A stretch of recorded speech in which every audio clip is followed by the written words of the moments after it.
오늘은 여호사밧 이야기를 하겠는데요. 큰 은혜가 있기를 바라고 주목해서 잘 들었으면 좋겠어요. 지금 우리 신앙생활에 아주 혼란스러울 수도 있는 그런 내용을 여러분에게 정리를 해서 설교한 거니까요. 이 설교만 잘 들어도 우리 기독교인들이 어떻게 신앙생활을 하는 게 맞는지 이 부분을 잘 깨닫게 될 겁니다. 책 한 권을 소개하겠는데요. 가게 흐르는 저주를 끊어야 산다 하는 제목의 책이 있습니다. 한때 베스트셀러였죠. 혹시 읽어보신 분이 계신지 모르겠는데 여러분 이 책 제목을 가만히 보세요. 이 책 제목이 맞습니까? 틀립니까? 당연히 맞죠. 당연히 맞죠. 우리 인간은 타락한 이후 다 저주 아래 있다고 성경이 말씀하고 있지 않습니까? 그러니까 다 저주 아래 있기 때문에 모든 가계의 저주가 흐른다는 말도 맞고 흐르는 저주를 끊어야 산다는 말도 맞는 거죠. 근데 중요한 건 뭐냐면 어떻게 해야 끊을 수 있냐는 거예요. 어떻게 해야 끊을 수 있냐? 어떻게 끊을 수 있어요? 오직 예수님 뿐인 줄로 믿습니다. 예수님의 십자가의 은혜와 부활의 능력으로만 끊을 수 있어요. 누구라도 그것을 믿으면, 예수님의 그 십자가 부활의 은혜를 믿으면 그 저주가 끊어져요. 죄로부터 자유하게 해서 용서를, 속죄를 받고 구원을 받고 하나님의 자녀가 되고 이른바 모든 저주가 끊어지는 거죠. 네. 물론 이제 가문, 가계라 그랬잖아요. 가계의 저주가 나 혼자 예수를 믿는다고 그래가지고 다 끊어진 건 아니겠죠. 당연히 믿지 않는 가족이 있기 때문에. 그러니까 가계의 저주가 다 끊어지려면 가족이 다 예수를 믿고 주님의 복음의 신앙의 교회, 가정이 돼야 되겠죠. 그런데 여러분 이 친구도 잘 들어야 되는 게, 그러면 예수님을 믿는 것 말고 가게에서 저주를 끊는 또 다른 방법이 있을까 하는 겁니다. 결론을 먼저 말씀드리면 없습니다. 결코 없지요. 그런데 이 책의 문제가 뭐냐면 있을 것처럼 말하거든요. 그러니까 예수님을 믿어도, 아무리 예수님을 잘 믿어도 가게에 계속 저주가 흐를 수 있고 그 저주를 끊기 위해서는 뭔가를 해야 할 것처럼 말하거든요. 이 책이. 예를 들어서 그냥 뭐 예수님만 믿고 되냐? 금식 기도를 해야 된다느니 철학 기도를 하고 하늘의 신비한 능력도 체험을 해야 되고 은사도 받아야 되고, 그래서 사탄을 대적해서 물리치고 그래야 가게에 흐르는 저주가 끊어진다, 이런 식으로 좀 이야기를 해요. 여러분 이런 것들은 물론 기도나 금식이나 철학기도, 능력, 은사 다 신앙생활에 필요한 요소들이에요. 그러긴 하지만 그러나 우리를 가계의 저주에서 끊을 수 있는 근본적인 능력은 아닌 거죠. 그러니까 이 책을 조심해야 돼요. 요즘은 이제 교회에서 잘 가르쳐가지고 이 책을 안 읽지요, 많은 성도들이. 여러분 예수님을 믿으면 구원을 받는다, 이 말은 쉽게 말하면 이 책의 제목에 빗대어서 설명을 하면, 예수를 믿음으로 우리가 죄를 지었으니까 죄인이니까 죄인에게 있는 죄의 세력이 있거든요. 너는 죄를 지었느니라, 그러므로 벌을 받아야 되느니라, 죽어야 되느니라, 망해야 되느니라, 지옥에 가, 이런 어떤 죄의 세력, 사망의 세력, 이런 저주로부터 완전히 자유를 얻었다, 해방을 받았다, 이거잖아요. 이건 저 말이 아니고 성경에 있는 말씀을 같이 읽읍시다. 로마서 8장 1, 2절 시작. 그러므로 이제 그리스도 예수 안에 있는 자에게는 결코 정죄함이 없나니 이는 그리스도 예수 안에 있는 생명의 성령의 법이 죄와 사망의 법에서 너를 해방하였으니, 법이라고 하는 것은요, 우리가 뭐 행위를 했을 때 그게 죄냐 아니냐 그것을 규정하는 것은 법이 있기 때문에 그러거든요. 예를 들어서 통행금지법이 있었을 때는 야간에 그 법이 있으면 야간에 자정에 다니면 죄를 짓는 거예요. 그죠? 그런데 그 법이 없어졌잖아. 그러니까 지금은 밤에 야밤에 다녀도 죄가 아니잖아요. 똑같은 거예요. 그러니까 우리 인간은 어떤 법에 저촉되어서 어떤 법을 가지고 살아가느냐는 건데, 이 죄와 사망의 법은 우리를 죄를 지었으면 저주하고 죽이는 법이거든요. 그런데 여기 예수님 안에 있는 생명의 성령의 법은 우리가 죄인인데 이 죄와 사망의 법에 의하면 우리는 죽어야 돼요. 저주받고.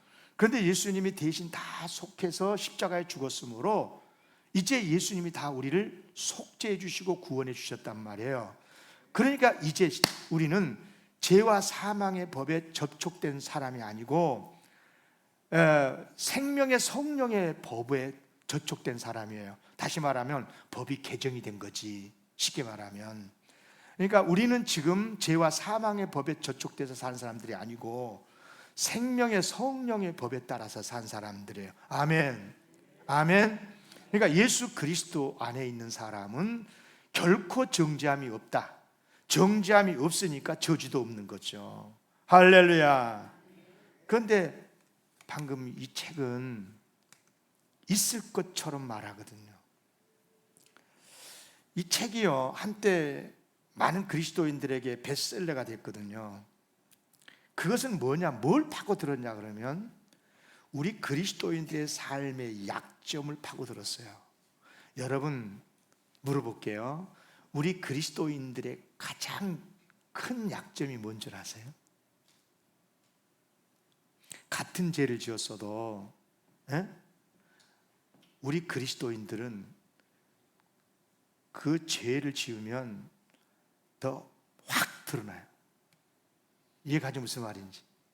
그러니까 죄인이 죄 지는 거야. 뭐 그렇고 그런 거야. 그냥 뭐 그렇게 사는 것들이 그렇게 산 거지. 이렇게 되는데, 아니 예수 믿고 구원받았다며, 하나님의 나라 백성 됐다며, 죄 용서 받았다며, 그럼 네가 그렇게 삶을 쓰냐? 하면서 이렇게 이제 우리 양심도 우리를 공격하고 세상 사람들을 공격하지 않겠어요? 그러니까 이런 약점들을 파고드는 거예요. 여러분 한번 물어볼게요. 예수님을 믿는 성도가 잘못하면 벌을 받는 것이 옳습니까? 안 받는 것이 옳습니까? 대답 잘해야 돼요. 여러분 자녀들이 내 아들 딸 맞잖아, 누가 뭐래도. 그래서 잘못했어, 벌 줘 안 줘? 줘야지 당연히.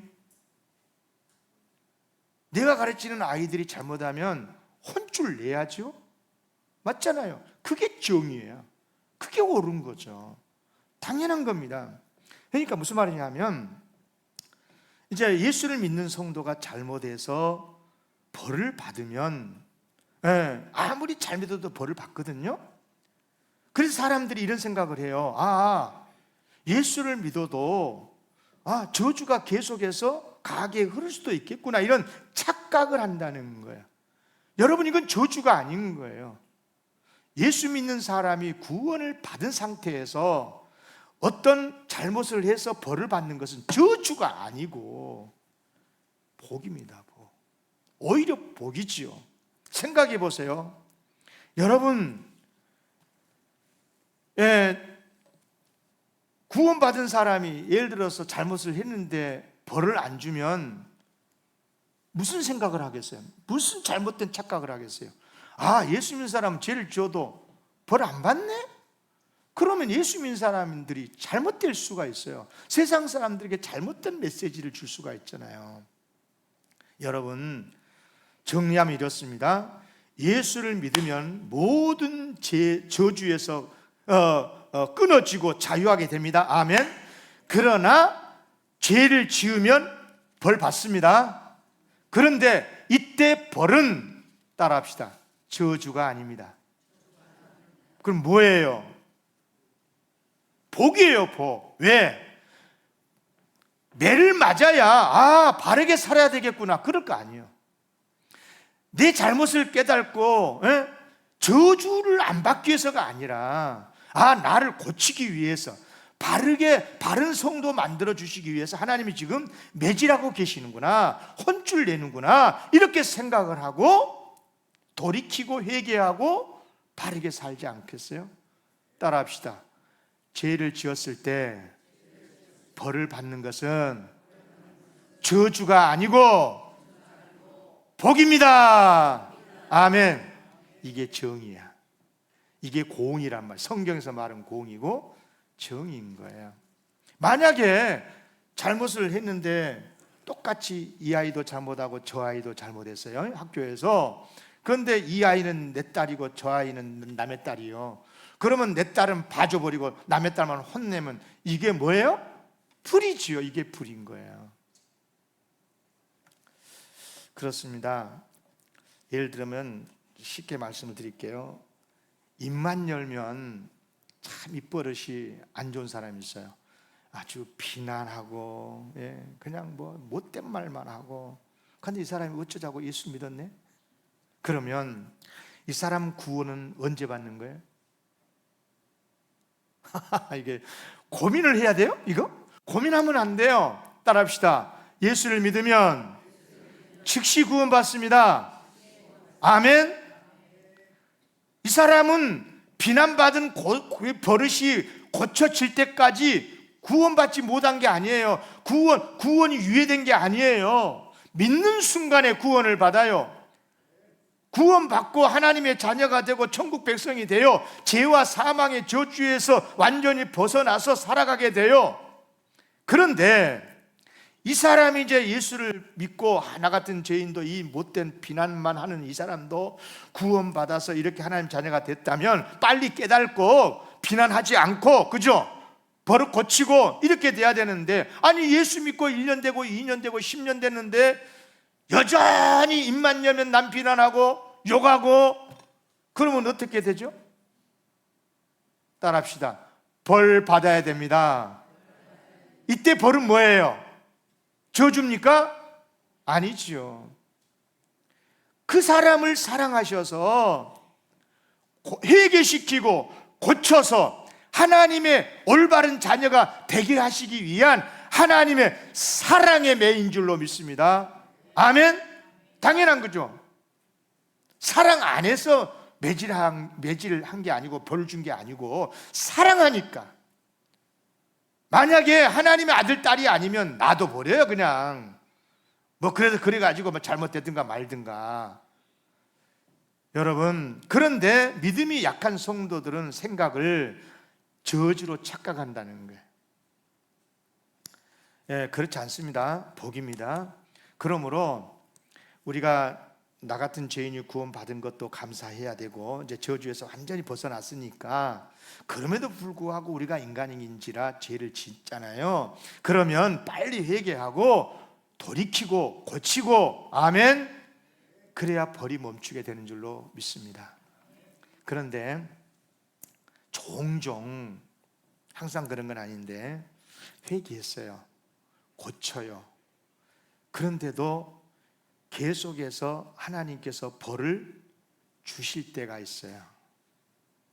이게 참 아픈 이야기인데, 사랑하지 않아서가 아니고요, 죄를 지었는데도 벌을 받지 않게 되면 사람들에게, 세상 사람들에게, 본인뿐만 아니라 다른 사람에게까지 잘못된 메시지를 줄 수가 있어요.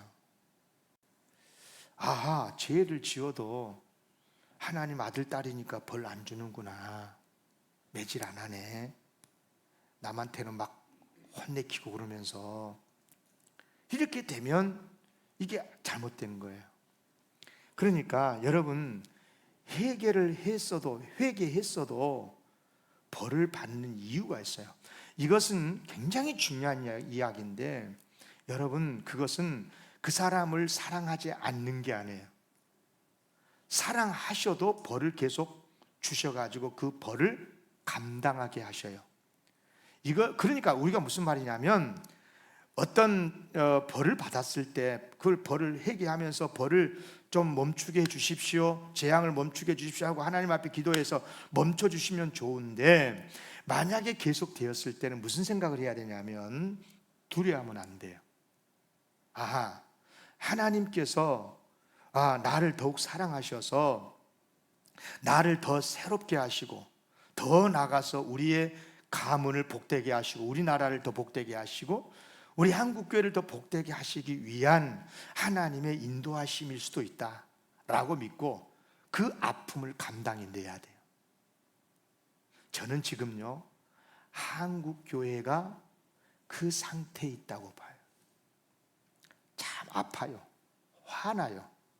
그렇지만 하나님께서 우리 한국교회를 더욱 새롭게 하시려고 하시는 하나님의 사인이 아닌가, 이런 생각을 하면서 오늘 설교, 여러분 굉장히 중요한 설교니까 잘 들어서 이런 이야기를 하면서 은혜 받으려고 하는데요.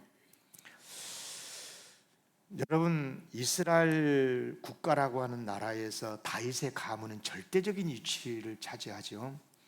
다윗의 가문은 유다 지파 혈통 아니겠어요? 아브라함 유다 지파 혈통 12지파 중에 유다 지파는 중심인데, 그 중에 다윗 가문, 그리고 메시아의 가문이 다 다윗의 혈통에서 나와요. 다윗, 아브라함, 다윗, 계보에서 예수님이 태어나시잖아요. 이것은 우리식으로 말하면 이건 전적으로 하나님의 은혜예요. 뭐 다윗이 금식기도 하고 아브라함이 금식기도 하고 뭐 하나님 앞에 바르게 살아서 선택해 준 게 아니고, 일방적으로 하나님 많고 많은 사람들 중에, 민족 중에 아브라함을 쪽 뽑아서 구원시키고 믿음의 조상이 되게 해주셨어요. 이것은 저도 어떻게 해석이 안 돼요. 제가 말할 수가 없어요. 이건 하나님의 몫이야, 하나님의 역할이야. 마치 이 도자기를 그릇 만들 때 뭐 큰 그릇 만들 수도 있고 작은 그릇 만들 수 있고 귀하게 쓸 그릇 만들 수 있고, 그렇게 하는 것처럼 하나님께서 하신 일이니까 거기에 대해서는 우리가 노 코멘트, 말할 수가 없는 거예요. 왜 나를 여자로 만들었나요? 나를 왜 가난한 사람 집에서 태어나게, 이거 어떻게, 이거 하나님 하신 일인데 우리가 어떻게 하냔 말이에요. 그것 갖고 말하는 것은 좀 안 좋은 거죠. 그러니까 무슨 말이냐면, 우리가 예수 믿어서 구원받은 건 전적으로 하나님의 은혜입니다. 믿습니까? 큰 복이지요. 그런데 여기서 알 것은, 아무리 구원받은 하나님의 은혜의 가문이 된 다윗의 가문에서 태어난 사람이라고 해도 악을 행했으면 벌을 받는다, 그 말이에요. 그래야 되는 것 아니에요? 그래야 정의로운 하나님이시지요. 만약에 그렇지 않으면 그게 불의한 거죠. 그런데 여기서 조심할 것은, 그것은 저주가 아니라 이 말입니다. 이미 하나님의 백성 된 자가 하나님의 구원을 받은 하나님의 나라의 백성이 됐으니 말할 수 없는 축복이고, 저주에서 끊어지고 자유를 얻고 천국 백성이 됐어요. 할렐루야. 그러나 잘못했으면 매를 맞아야지요. 그것은, 매 맞는 것은 저주가 아니라 이 말입니다. 그래야 회개할 수도 있을 거고, 고칠 수도 있을 거고, 새로워질 수도 있기 때문에, 그러니까 믿는 자가 잘못해서 벌 받는 것은, 따라합시다, 복입니다. 그렇게 믿어야 돼요. 아멘. 믿는 사람들은 모든 것이 형통하고, 죄를 지어도 형통하고, 잘못을 해도 부자가 돼야 되고, 그런 식으로 하면 여러분 기독교 망해요. 그렇게 생각하면 안 돼요, 절대로. 여러분, 다윗도 죄를 지었으니까 벌을 받지 않습니까? 그런데 물론 이제 회개하고 하나님의 은총 속에서 살다가 다윗이 이제 천국 가긴 합니다만은 감사할 일이죠. 그러나 그 죄의 후유증은요 너무너무 컸어요. 여러분, 다윗의 후손 중에 당장 자기 아들부터 시작되잖아요. 다윗의 아들 뭐 압살롬이고 그건 다 놔두고, 미안합니다, 이 솔로몬이 왕이 되잖아요. 그런데 솔로몬부터 시작해가지고 솔로몬의 아들, 다윗으로 보면 손자죠, 르호보암. 보세요, 나라를 두 동강이 내버려요. 예. 그 다윗의 죄 때문이기도 하지만은 솔로몬이 이 못된 짓을 하고 나라가, 그 아들 때에 나라가 갈라지게 되는 이 분단의 국가적인 고통을 주고 말아요. 아사도 그랬죠. 이 다윗의 증손자잖아요. 근데 아사 왕도 처음에는 믿음이 좋아가지고 큰 복 받았지만 잘못되니까 나중에는 어려워지죠, 나라가. 그런데 오늘은 아사의 아들 여호수아 이야기인데요. 여호사밧 이야기인데요. 여호사밧은 이제 아사의 아들인데 분단의 국가로서 남왕국의 유다라는 나라의 네 번째 왕이거든요. 25년 동안 통치했어요. 믿음이 매우 좋았어요. 하나님 잘 섬기고요, 복도 받았고요. 성경은 여호사밧에 대해서 뭐라고 그러냐, 미안합니다, 여호사밧에 뭐라고 그러냐면, 여호와께서 여호사밧과 함께 하셨으니 이는 그가 그의 조상 다윗의 처음 길로 행하여 바알들에게 구하지 아니하고 오직 그의 아버지 아사의 하나님께 구하며 그의 계명을 행하고 이스라엘 행위를 따르지 아니했다. 그러니까 잘못된 우상 숭배하지 아니하고 하나님만을 잘 섬겼다는 거예요. 여호사밧이 정말 훌륭한 신앙이었어요. 특별히 이 여호사밧이 잘한 게 뭐냐면, 우상 숭배도 제거하는 데 앞장섰지만 방백들, 레인들을 각 유다 동네마다, 크고 작은 동네에 다 보내가지고 하나님의 말씀을 가르치도록 만들었어요. 율법을 가르치고. 그래서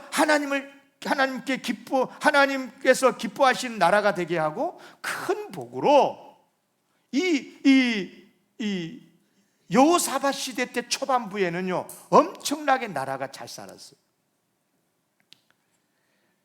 그런데 이런 여호사밧이 치명적인 실수를 하나 해요. 그게 뭐냐,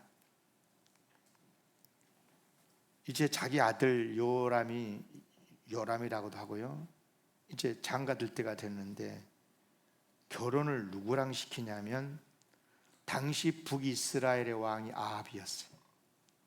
부인은 이세벨, 딸 아달랴가 있었어요. 세상에 이 여호사밧이 자기 아들과 아합의 딸 아달랴와 결혼을 시킨 거예요. 둘이가 서로 사랑해가지고 눈이 맞아서 어쩔 수 없이 결혼시킨 게 아닙니다. 이런 것을 정략적 결혼이라 해요. 예. 결국 이것은요 하나님 앞에 큰 죄가 됐고, 여호사밧 자신도 벌을 받았지만은 그 이후에 남유다 나라에 자기 후손에게 이루 말할 수 없는 치명적인 아픔을 줘요. 참 세상에 안전한 사람 없다고 이 여호사밧이 큰 실수를 하는데, 여러분 오해를 하지 않도록 하기 위해서, 여호사밧을 폄하하지 않기 위해서 여호사밧이 얼마나 신앙이 좋은 사람이었는가를 제가 이 성경의 사례를 들어서 세 가지 간단하게 정리를 하면, 역대하 18장에 보면요 북이스라엘 왕 아합과 이제 사돈이 됐어요. 사돈이 되고 2년쯤 지났을 때 사돈 어르신인 아합이 찾아와 가지고 아람 나라의 저 길랏 라못을 좀 같이 치자고 부탁을 해요. 그러니까 또 여호사밧 사돈 입장에서 말 안 들어줄 수도 없고, 그렇게 하자. 그러면서도 이 여호사밧이 그래도 우리가 하나님을 믿는 사람들이니까 먼저 하나님의 뜻을 물어보자. 그러니까 아합이 자기 나라에 선지자들 다 긁어 모았어요. 400명이나 왔어요. 근데 400명이 다 하나같이 뭐라고 그러냐면 전쟁을 하면 반드시 이긴대. 근데 여호사밧이 딱 들어보니까 아무리 생각해도 이상해. 그래서 이 나라에 선지자 또 없냐고. 그런데 미가야 선지자가 있다고 우리가 데려왔더니 미가야 선지자가 뭐라고 그러냐면 이번에 전쟁에 참전하면 아합 왕이 죽는데, 그 전쟁터에서 실제로 죽었거든요. 여러분, 지금 무슨 말씀을 드리려고 그러냐면 여호사밧은 거짓 선지자와 참된 선지자를 분별할 수 있는 믿음의 사람이었어요. 여러분, 믿음이 좋다는 것은 여러 가지 기준이 있는데 참된 선지자냐 거짓된 선지자냐, 진짜 목사냐 가짜 목사냐, 이런 것들을 분별할 수 있어야 되거든요. 또 이런 일도 있었어요. 이 열왕기하 3장에 보면 이제 아합이 죽었어. 전쟁에 죽었잖아. 이제 적이 쏜 활에 맞아가지고. 그러니까 그의 아들도 이제 여호람인데, 이 여호람이 북이스라엘 왕이 되니까 그동안에 아합 왕한테 조공을 바쳤던 모압 왕 메사가 배신해버려요. 조공을 안 바쳐요. 양, 가죽 10만 마리, 순양 10만 마리 털을 바쳐야 되는데 안 바치는 거예요. 그러니까 여호람이 화가 나가지고 역시 사돈이 되겠죠. 유다 왕 여호사밧한테 말해요. 아이, 좀 나 좀 도와서 좀 모압 좀 치러 가자고. 저것들이 배신한다고.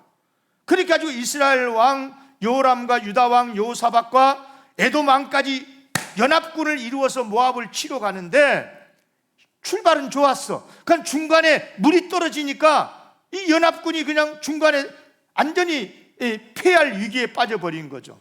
근데 이때 중요한 게 여호사밧이 그 유명한 당시 선지자였던 엘리사 선지자, 엘리야 다음으로 엘리사 유명하잖아요. 엘리사 선지자를 찾아가지고 도움을 요청해요. 그러자 엘리사가 그때 같이 그 옆에 서 있는 불의한 북이스라엘 왕 아합의 아들 여호람을 딱 보고, 나 저 사람 보고는 안 도와주고 싶은데 그래도 여호사밧을 봐서 내가 돕겠습니다. 그래가지고 개천에서 많은 물이 나오게 만들어가지고 전쟁에서 승리하게 돼요. 그러니까 지금 무슨 말씀을 드리고 싶냐면 엘리사 선지자조차도 인정할 정도로 여호사밧은 훌륭한 믿음의 사람이었다는 거예요. 아멘.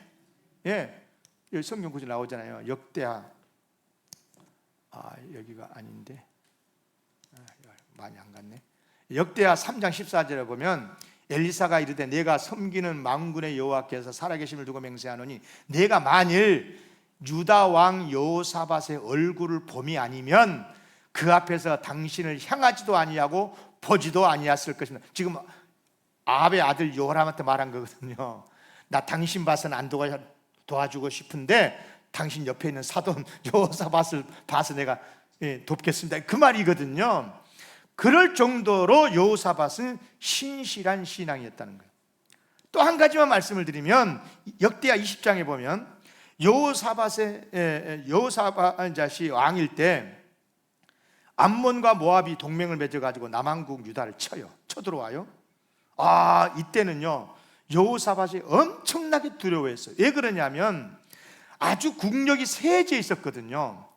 왜냐하면 사돈 아합의 권유로 괜히 전쟁에 참전했다가 사돈 전쟁에서 죽었잖아요. 아합이 죽고 자기는 겨우 목숨 구해가지고 살아가지고 왔는데 그때 선지자가 마중 나오더니 무섭게 책망을 했거든요. 뭐라고 책망했냐면 하나님의 아들 선지자 예후가 나가서 여호사밧 왕을 맞아 이르되, 뭐라고 말하냐, 오늘 본문이잖아요. 2절에 왕이 악한 자를 돕고, 악한 자는 누구예요?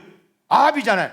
아합을 돕고 여호와를 미워하는 저 아합들을, 세력들을 사랑하는 것이 옳으니까 그러므로 여호와께로부터 진노하심이 왕에게 임할 것입니다. 그래서 이 말씀을 듣고 나자마자 얼마 안 돼서 암몬과 모압군이 쳐들어왔으니까 이게 하나님이 징계하신 것 같다 싶어가지고 여호사밧이 엄청나게 두려워하게 된 거거든요. 그런데 두려워하는 것으로 끝난 게 아니라, 여기 보세요. 여호사밧이 얼마나 신앙이 좋은 사람이냐면 이때 여호사밧이 철저하게 하나님 앞에 엎드려요. 유다의 모든 백성들에게 금식을 선포하고 하나님 앞에 기도하게 만듭니다. 자 보세요. 어떻게 기도한가 봅시다. 역대하 20장 12절 13절 시작. 우리 하나님이여 그들을 징벌하지 아니하시나이까. 우리를 치러오는 이 큰 무리를 우리가 대적할 능력이 없고 어떻게 할 줄도 알지 못하옵고 오직 주만 바라보나이다 하고 유다 모든 사람들이 그들의 아내와 자녀들 어린이와 더불어 여호와 앞에 섰더라. 그러니까 여호사밧만 하나님 앞에 회개한 게 아니라 유다의 모든 백성들, 어른만이 아니라 자식들까지, 아이들까지 다 하나님 앞에 나와서 회개하고 엎드려 하나님 앞에 용서를 구했단 말이에요. 그런데 이제 감사하게도 하나님께서 도우심으로 그 전쟁에서 크게 이기게 되는데요, 전쟁에 나갈 때도 기가 막혀요. 어떻게 하냐면 전쟁은 하나님께 속한 거라 그래가지고 다음날 아침에 이제 군대를 이끌고 친히 이제 전쟁터로 출전을 하는데 어떤 모양으로 출전하느냐? 찬양대를 만들어 놓고요, 찬양대에다가 거룩한 예복을 다 입히고 군대 앞에 서게 해서 나아가면서 찬양을 하게 만들어요. 자, 같이 읽읍시다.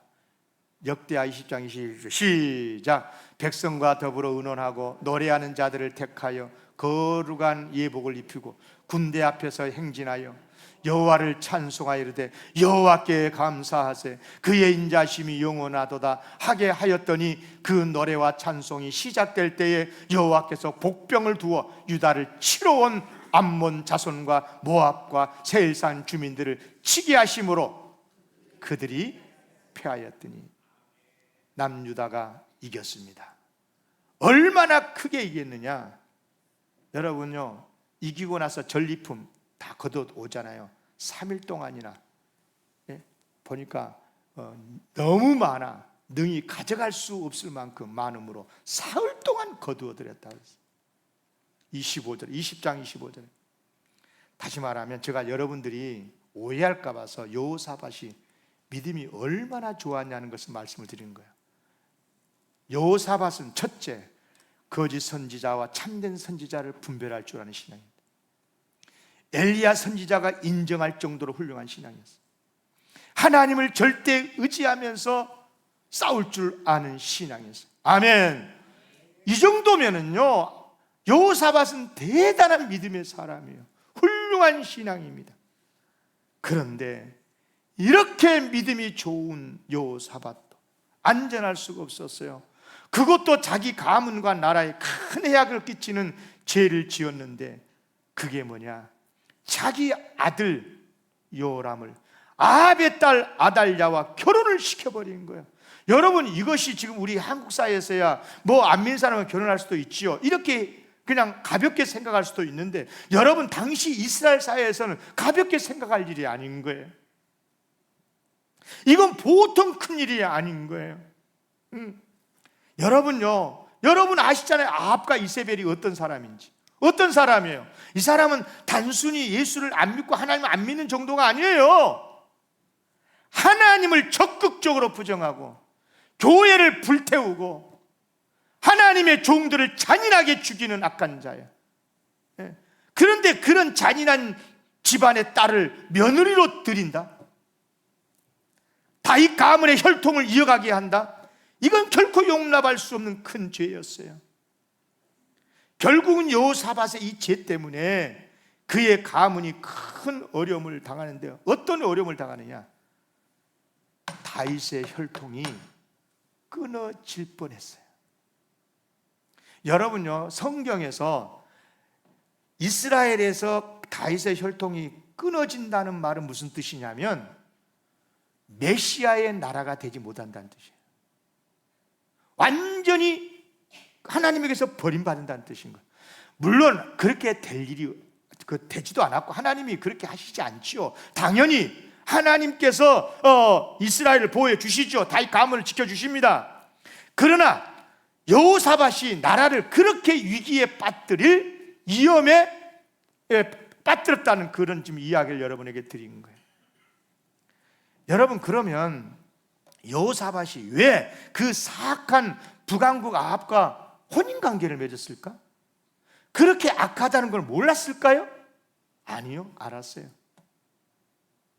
요즘식으로 무슨 남북 화해 평화를 위해서 그렇다고 생각하십니까?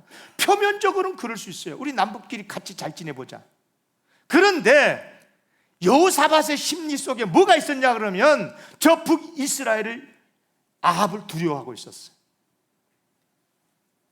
당시요 북이스라엘의 국방력이나 경제력이나 이것은요 남쪽의 여호사밧보다 훨씬 더 능가했었어요. 다시 말하면 아합은 비록 독재자이기는 했지만 하나님을 아주 무시하고 우상 숭배의 나라를 만들기는 했지만 아주 나라를 잘 살게 만들고 국방력이 튼튼했고, 그러니까 그런 나라가 당장이라도 쳐들어올 것 같으니까 이 여호사밧이 그런 마음은 감추면서 우리 남북 화해하자 그렇게 하고 그렇게 했던 거예요. 글쎄요, 정치 외교는 그렇게 해야 되는 건지 잘 모르겠지만 아마 여호사밧이 솔로몬을 배웠던 것 같아요. 솔로몬 여러분 아시죠? 솔로몬이 얼마나 많은 나라의 공주들과 전략적인 결혼을 했습니까? 여러분, 그렇게 해서 나라가 안전을 유지하고 나라를 부강하게 만들고, 그리고 자기도 역시 부귀영화를 누리기는 했지만, 그러나 나중에 나라가 어떻게 돼버렸어요? 솔로몬이 죽고 자기 아들 때 나라가 남북으로 분단돼 버리고 말았다니까요. 여러분요, 왕에게 있어서, 나라에 있어서 이보다 더 큰 해악이 어디 있어요? 나라가 멸망을 당했다, 나라가 두동강 났다, 이건 국가적으로 보면 죄 중에 죄가 아니겠어요? 근데 여러분요, 이 여호사밧도 그랬어요. 솔로몬 못지않게 여호사밧도 이 아합 딸인 아달랴와 혼인관계를 맺는 다음에 어마어마하게 나라에 큰 해악을 끼쳤는데 뭐냐면 다윗의 가문이 끊어지는 위기에 빠뜨린 건데, 그래서 남북 평화를 말하면서 독재자 아합과 자주 앙내하더니 사도진가의 사돈지간이 되지. 그러다가 함께 전쟁에 출전했다가 죽을 뻔하고 다행히 하나님의 도우심으로 목숨은 구했지만 그 이후에 여호사밧의 남유다 왕국은 완전히 경제적으로 어려워지게 되고 국방이 약해지게 되고, 그러니까 두려워하게 되고. 그런데 여러분요, 더 기가 막힌 것은요, 여호사밧이 죽은 다음부터였어요. 여호사밧이 죽으니까 그의 아들, 역시 이 아도 이름이 여호람인데 여호람이 왕이 됐네. 그러면 왕후가 누가 돼요? 최혜수 권사님, 왕후가 누가 돼? 여호람이 아들, 여호사밧의 아들 여호람이 왕이 되면 왕후가 누가 되냐고? 아달랴, 아합의 딸이 되잖아요. 이세벨의 딸이 된단 말이에요. 여러분 생각해 보세요. 정말 아니나 다를까 아달랴의 영향력이 대단했습니다. 남편 여호람 완전히 허수아비로 만들어버리고 쥐가 다 좌지우지하고 나라 경제를, 나라 정치를. 근데 이제 그의 이제 또 여호람도 죽으니까 그의 아들 아하시아, 자기 이제 아들이 이제 왕이 되니까 태우로서는 아예 막강한 국가 권력을 가지고 남한국 유다를 지 마음대로 좌지우지하고 우상 국가로 만들어버렸어요. 더 기가 막힌 것은 아하시아가 아직 어릴 때 왕이 됐는데 자기 아들이 얘가집이 어디였죠? 북쪽이잖아요. 저 북쪽 아달랴 자기 엄마 얘가집에 이제 놀러 갔어. 놀러 갔다가 마침 반란을 일으켰던 에후에 의해 가지고 북왕국 이스라엘 왕 요람과 함께 같이 죽어버려요. 북쪽에서. 그러자 아달랴가 어떻게 한 줄 아세요? 아예 자기가 남왕국의 왕이 돼버린다 이 말입니다. 여러분 기가 막힐, 여러분 남유다 다윗의 가문의 혈통의 그 나라에서 우상 숭배의 아달랴가 왕이 된다? 6년 동안 왕 노릇을 했어요. 여러분 기가 막힐 이야기 아닙니까? 다행히 하나님께서 다 다 죽였지만 다윗 가문을 다 죽였거든요. 다 죽였어요. 그런데 1살짜리 막내 아들 요아스, 고모 덕분으로, 여호야다 제사장 덕분으로 간신히 살아남아서 나중에 다윗의 혈통으로 왕이 이어가게 해 주십니다마는, 아달랴가 왕이 된 다음에 이스라엘은 완전히 남유다는 만신창이가 되어버리고, 그가 통치했을 그 6년 동안은 칠흑같이 어두운 시대가 되어버렸어요. 지금 무슨 말씀을 드리고 있느냐? 우리 하나님을 믿는 사람들이 이 세상을 살아갈 때 정말 경계해야 될 게 있습니다. 경계해야 될 것이. 여러분, 옛날 이스라엘 나라처럼 우리가 요 하나님만 섬기는 나라가 아니고, 종교 자유가 있고 별별 종교를 믿는 사람들끼리 같이 어울려 사는 세상이니까, 구약처럼 여호사밧 하는 것처럼 그렇게 하면 안 된다 이렇게 말하면 안 되지만, 여러분 결론적으로 여러분 잘 들으셔야 돼요. 우리는 이 세상에 사는 날 동안 어쩔 수 없어요. 세상 사람들과 함께 어울려 살 수밖에 없는 거예요. 믿는 사람 따로 나라 만들어 살 수는 없는 것 아니에요. 같이 동업도 해야 되고, 같이 안 믿는 사람과 결혼도 할 수가 있고. 그러나 여러분 꼭 기억하고 조심해야 될 게 있어요. 그게 뭐냐? 당장 눈앞에 보이는 인간적인 매력에 끌린다거나 어떤 부귀 영화에 욕심을 부리게 되면 아주 잘못된 길을 가게 된다 이 말이에요. 그러므로 세상에 사는 날 동안 우리가 이런저런 형편이 다 다르지만, 어떤 경우에도 가장 중요하게 여겨야 될 대명제, 대원칙이 있어요. 따라하겠습니다. 첫째도 믿음이요, 둘째도 믿음이요, 셋째도 믿음이다. 여러분, 믿음에 반하면, 하나님의 뜻에 반하면 아니다라고 할 수 있어야 돼요. 거절할 수 있고 포기할 수 있어야 돼요. 그래야 복을 받을 수 있어요.